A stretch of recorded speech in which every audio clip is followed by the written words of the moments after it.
Man, I get so many mobile game ads these days. What even are half these things? Ow! Sure. Why not? Oh, that is not okay. What are you waiting for? Pinch the one-eyed snake? I can't. Why? What makes mobile game companies think that this sort of thing is gonna work? You're next? Wait, what are you saying, Granny? What do you mean, you're next? What's that mean? There's lore here? Oh boy, I am downloading this one right now.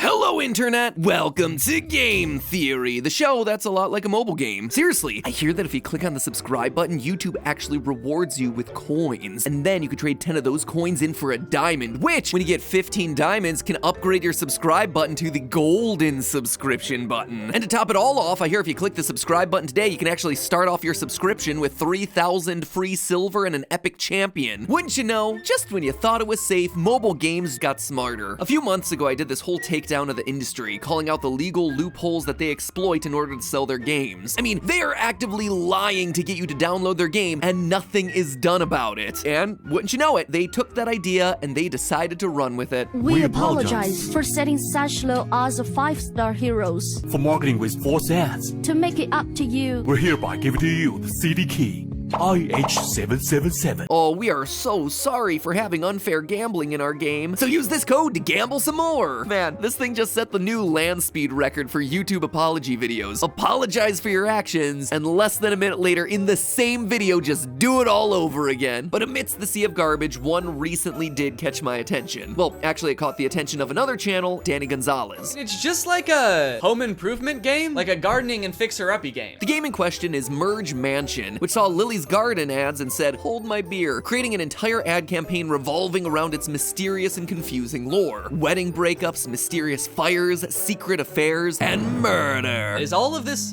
context and backstory important if I downloaded the game? So I've got an empty spot in my garden. I can either plant a tree or build a statue. Keeping in mind that my fiance did either die or stand me up on my wedding day, I think the choice is actually pretty clear. I'm going back to therapy. But what really caused this game to blow up was the final shot from one of its ads. Here we have our innocent and loving grandma, the woman who comforted us after we were jilted at the altar, the dear sweet lady who gave us a derelict mansion to repair. She's taken in by the cops, and then, biggest anime betrayal of all time, a message is written on her hand: "You're next." Twitter exploded about this game, and everyone was asking the same question. What the hell did Grandma do? Well, Danny, and internet at large, that is what I aim to answer today. What is the mystery of the Merge Mansion? What's Granny's menacing message referring to? And seriously, how does a locket of family photos merge together into a garden rake? All that and more, except for maybe the last one, today as we explore the lore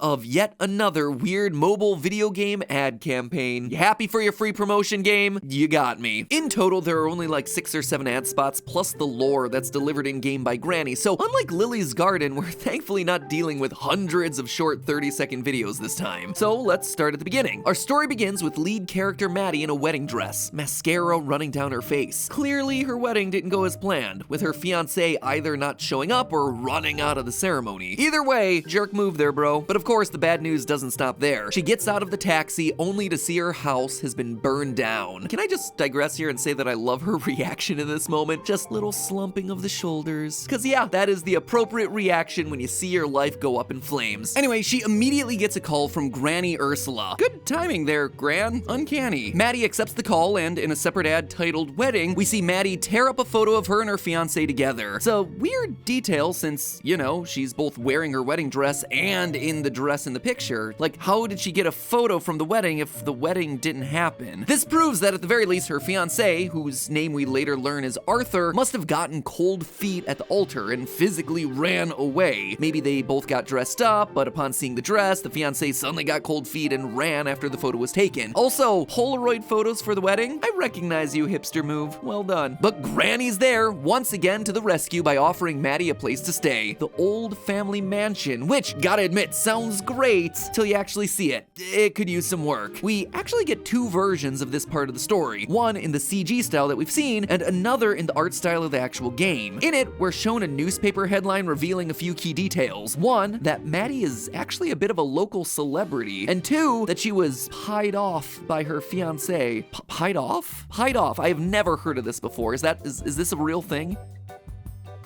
Yeah, I guess it is. Weird. Is this like some sort of old saying that's being brought back by Gen Z? Yo, girl, it was poggers when you told me that you loved me, but then you went and pied off and now I'm all Pepe hands. Hurts to be jebaited like that. I'm Omega lol. Regardless, the article also tells us that she's been scammed by Arthur and that she's now, and I quote, big sad. So with nothing left to her name, Maddie takes Granny's offer and decides to fix up the mansion. However, if you do the unthinkable and actually play the game, you quickly learn that the city inspector Roddy deems the house as too dangerous and threatens to demolish the whole thing if it's not repaired soon. Later on in the story, he even takes the hands-on approach by offering to help himself, which gotta admit, awfully nice of him. Who knew that city inspectors could be so generous with their time? Oh wait, they can't. In the video Perfect Day, we see Maddie accidentally slip on a rake, and in so doing, falls into the arms of the inspector. In the next video Gardening, we see clothes strewn about as Maddie climbs out of a rose bush, which, gotta say, bad choice of bush there. Like, is nobody concerned about the thorns? Anyway, I think you can tell where this one's going. After Maddie leaves, out pops the inspector. I mean, Maddie's a celebrity. We've already established that. She could probably have had her pick of the chads, and yet she chooses him?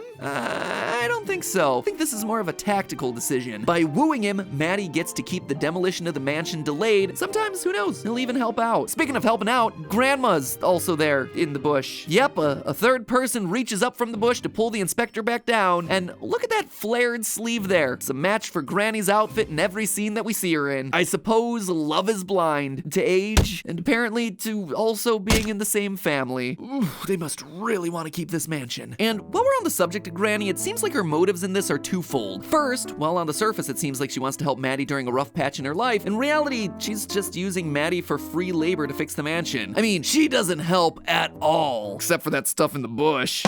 We see her drinking cocktails on the roof, relaxing in the pool, ignoring Maddie's calls for help. In-game, whenever Granny shows up at the end of a mission, and it is always at the end when things are all fixed up, she tends to drop little tidbits about the mansion and the family history, like the fact that they earned a family fortune from crazy inventions like the tin can, the spray can, and the skateboard. But whenever Maddie asks for more information about why the mansion was locked away, Granny makes an excuse, usually something to do with pie, and the answers have to wait for another day. Well done, game. Some apps keep you playing with small microtransactions, but you're the first one that actually gets me. You know that all I need is that slow drip feed of lore directly into my brain. Also caffeine. Definitely addicted to caffeine at this point. Which brings us to the two videos that started it all, Criminal and Mystery. See, Granny isn't just hiding secrets about the family, she's hiding her own secrets. In the video Criminal, we see Granny leaving the house with an envelope on the side table reading, "The story of our family, I'm sorry."